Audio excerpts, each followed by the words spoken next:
दोस्तों, यह वीडियो उन लोगों के लिए है जो अपनी ज़िंदगी में समय का सही तरह से उपयोग नहीं करते हैं। ज़िंदगी में हमें जो हासिल करना होता है वो हमें सही वक्त पर हासिल कर लेना चाहिए, क्योंकि ज़िंदगी मौके कम और धोखे ज़्यादा देती है। समय हाथ से निकलने के बाद केवल हमारे पास पछतावा ही रहता है। जब हम उस गुजरे समय पर पछताते हैं तब तक हमारा समय ही गुजर रहा होता है। समय अमूल्य धन है, यही जीवन है। इसका सदुपयोग जीवन का सदुपयोग है और इसका विनाश और दुरुपयोग जीवन का विनाश और दुरुपयोग है। जिसने भी समय के इस रहस्य को स्वीकार किया उसने बड़ी बड़ी उपलब्धियां प्राप्त की। समय का उपयोग ही जीवन की सफलता का आधार है। समय महाशक्तिशाली है। इसकी भली भांति पहचान होने पर अयोग्य भी योग्य बन जाता है, गरीब और दुखी धनवान और सुखी हो जाता है। समय है मूल्यवान, जो इसके मूल्य को समझा बन जाता है बलवान। दोस्तों, इसका मतलब हम स्टोरी के माध्यम से बताने जा रहे हैं। एक दिन स्वामी विवेकानंद नदी के किनारे बोट का इंतजार कर रहे थे।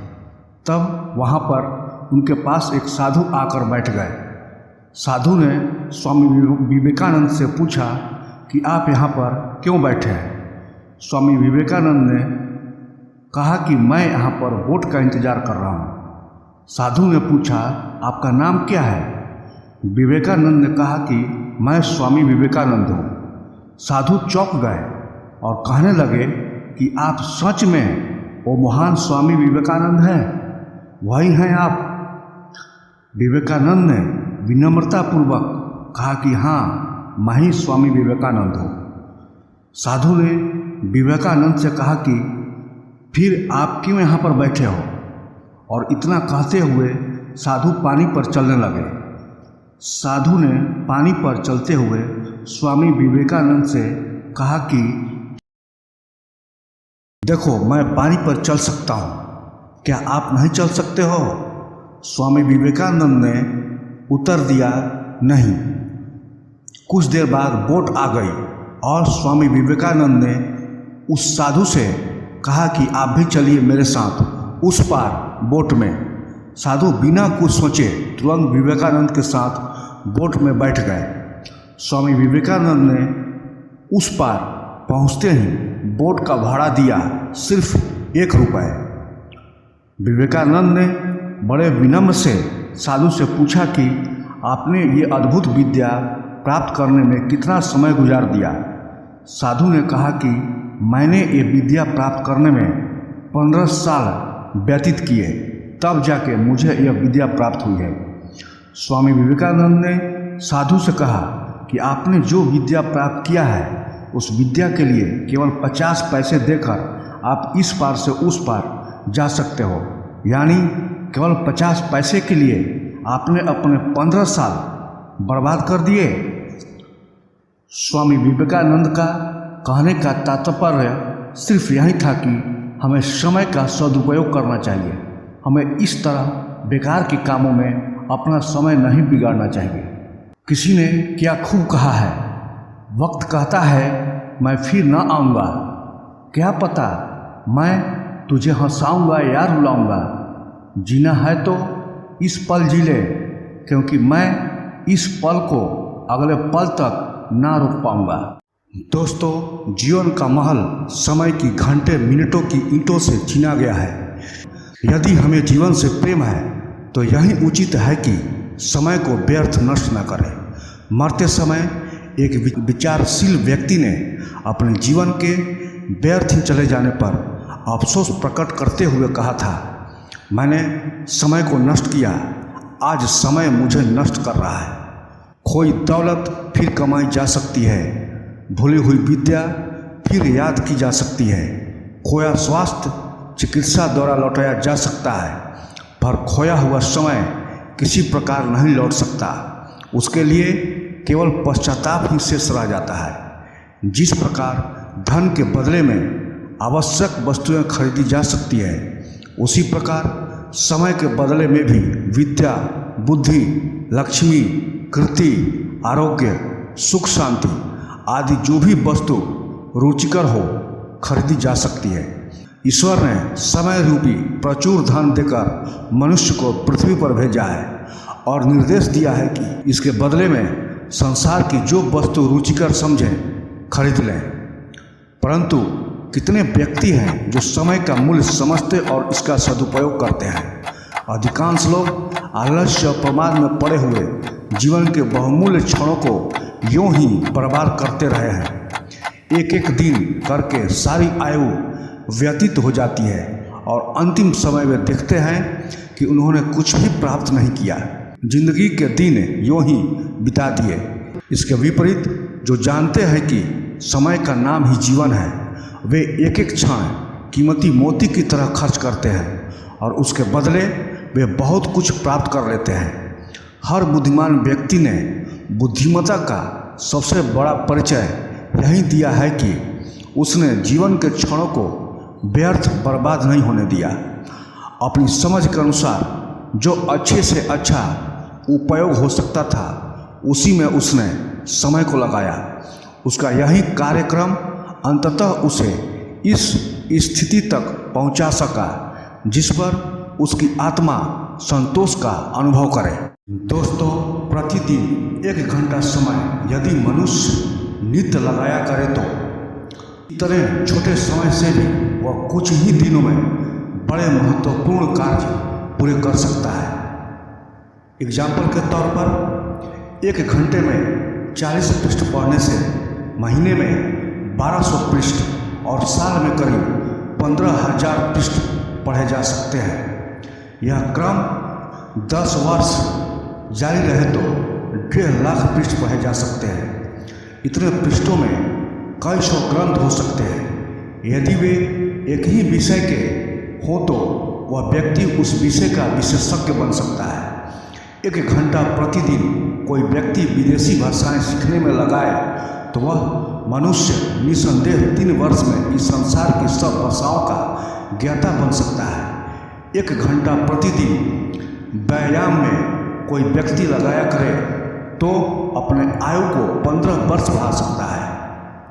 अमेरिका के प्रख्यात गणित आचार्य चार्ल्स फास्ट ने प्रतिदिन 1 घंटा गणित सीखने का नियम बनाया था और उस नियम पर अंत तक डटे रहकर ही इतनी एक्सपीरियंस प्राप्त की। ईश्वर चंद्र विद्यासागर समय के बड़े पाबंद थे। जब वे कॉलेज जाते तो रास्ते के दुकानदार अपनी घड़ियां उन्हें देखकर ठीक करते थे।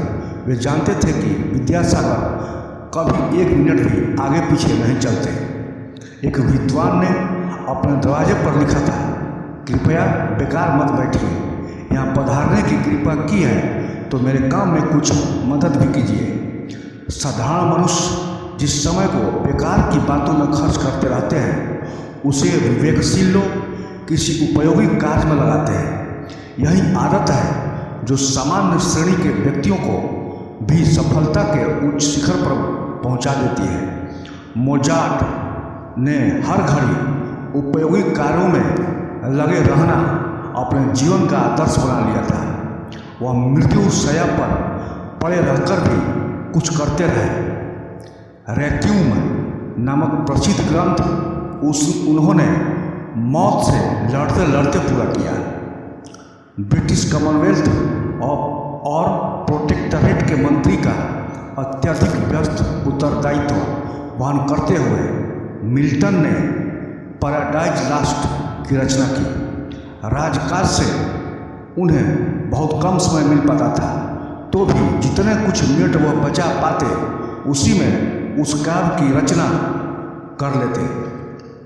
दोस्तों, ईस्ट इंडिया हाउस की क्लर्की करते हुए जॉन स्टुअर्ट मिल ने अपने सर्वोत्तम ग्रंथों की रचना की। गैलीलियो दारू बेचने का धंधा करते थे, तो भी उन्होंने थोड़ा समय बचाकर विज्ञान के महत्वपूर्ण आविष्कार कर डाले। हेनरी किर्कवाट को सबसे बड़ा समय का अभाव रहता था, पर घर से दफ्तर तक पैदल आने और जाने के समय का सदुपयोग करके उन्होंने ग्रीस भाषा सीखी। वे फौजी डॉक्टर बनने पर अधिकांश समय घोड़े की पीठ पर बिताते थे। उन्होंने उस समय को भी व्यर्थ न जाने दिया और रास्ता पार करने के साथ साथ उन्होंने इटालियन और फ्रेंच भाषाएं भी पढ़ ली। यह याद रखने की बात है कि परमात्मा एक समय में एक ही क्षण हमें देता है और दूसरा क्षण देने से पूर्व उस पहले क्षण को छीन लेता है। यदि वर्तमान काल में उपलब्ध क्षणों का हम सदुपयोग नहीं करते तो वे एक एक करके छीनते चले जाते हैं और अंत में बचता है सिर्फ खाली हाथ। एडवर्ड बटलर लिटन ने अपने एक मित्र को कहा था, लोग आश्चर्य करते हैं कि मैं राजनीति तथा पार्लियामेंट के कार्यक्रमों में व्यस्त रहते हुए भी इतना साहित्यिक कार्य कैसे कर लेता हूँ। 60 ग्रंथों की रचना मैंने कैसे कर ली, पर इसमें आश्चर्य की बात नहीं, यह नियमित दिनचर्या का चमत्कार है। मैंने प्रतिदिन 3 घंटे का समय पढ़ने और लिखने के लिए नियत किया हुआ है। इस समय मैं नित्य ही किसी न किसी प्रकार अपने साहित्यिक कार्यों के लिए निकाल लेता हूँ। बस ये थोड़े से नियमित समय ने ही मुझे हजारों पुस्तकें पढ़ डालने और 60 ग्रंथों के रचना का अवसर ला दिया। घर गृहस्थी के अनेक झंझटों और बाल बच्चों की साज संभाल में दिन भर लगे रहने वाली महिला हैरियट बीचर गेस्टो ने गुलाम प्रथा के विरुद्ध आग उगलने वाली वह पुस्तक टॉम काका की कुटिया लिखकर तैयार कर दी, जिसकी प्रशंसा आज भी बेजोड़ रचना के रूप में की जाती है। चाय बनाने के लिए पानी उबालने में जितना समय लगता है उसमें व्यर्थ बैठे रहने की बजाय लॉन्गफेले ने इन फरल नामक ग्रंथ का अनुवाद करना शुरू किया और नित्य इतने छोटे समय का उपयोग इस कार्य के लिए नित्य करते रहने से उन्होंने कुछ ही दिन में उसका अनुवाद पूरा किया है। इस प्रकार अनगिनत उदाहरण हमें अपने चारों ओर बिखरे हुए मिल सकते हैं। हर उन्नतशील और बुद्धिमान मनुष्य की मूलभूत विशेषताओं में एक विशेषता अवश्य मिलेगी, समय का सदुपयोग। जिसने इस तथ्य को समझा और कार्य के रूप में उतारा उसने ही यहाँ आकर कुछ प्राप्त किया है। अन्यथा तुच्छ कार्यों में आलस्य और अपेक्षा के साथ दिन काटने वाले लोग किसी प्रकार सांसें तो पूरी कर लेते हैं पर उस लाभ से वंचित ही रह जाते हैं जो मानव जीवन जैसी बहुमूल्य वस्तु प्राप्त होने पर उपलब्ध होनी चाहिए या हो सकती थी। दोस्तों, सुनते हैं कि मनुष्य की सांसें गिनी हुई हैं। एक श्वास के साथ जीवन की इस अमूल्य निधि की एक इकाई कम हो गई। एक एक करके इकाइयाँ कम होती जाए तो जीवन की पूंजी एक दिन चुक जाती है। उस समय मृत्यु दूत बनकर लेने आ जाते हैं। उसके साथ जाते जाते व्यक्ति पीछे मुड़कर देखता है तो उसे ज्ञात हो जाता है कि उसने कितनी बेदर्दी से समय को गंवाया है या उसके एक एक क्षण का सदुपयोग किया है। संपदा का, विद्या का रोना सभी को रोते देखा है। कोई धन के अभाव में दुखी है तो किसी के पास ज्ञान नहीं, विद्या नहीं, उसके लिए सिर पीट रहा है। समझ में नहीं आता कि यह हनुमान कब अपनी सामर्थ्य को समझेंगे तथा एक छलांग मारकर लंका पहुंच जाएंगे। विश्व की संपदा, विश्व का ज्ञान भंडार तो उनका बाट चो रहा है। समय जैसी मूल्यवान संपदा का भंडार भरा होते हुए भी जो विनिमय कर धन, ज्ञान तथा लोकहित को नहीं पा सकते उनसे अधिक अज्ञानी किसे कहा जाए। समय अमूल्य है। समय को जिसने बिना सोचे समझे खर्च कर दिया वह जीवन पूंजी भी यूं ही गंवा देता है। यह पूंजी अपने आप खर्च होती है। आपका कृपण बनकर उसे सोने चांदी के सिक्के की तरह जुड़कर नहीं रख सकते। यह गतिवान है। आप अपनी अन्य संपदाओं की तरह उस पर अधिकार जमा नहीं सकते। आपका उस पर स्वामित्व वहीं तक है कि आप उसका सदुपयोग कर लें। जिस व्यक्ति में समय को खर्च करने की, उसका सदुपयोग करने की सामर्थ्य नहीं होती तो समय उसे खर्च कर देता है। दिन रात के 24 घंटे कम नहीं होते। इस समय को हम किस प्रकार व्यतीत करते हैं, इसका लेखा जोखा करते चले तो हमें ज्ञात हो जाता है कि हम जी रहे हैं या समय को व्यर्थ गंवाकर एक प्रकार की आत्महत्या कर रहे हैं। दोस्तों, आप अपने समय का सदुपयोग कैसे करते हैं?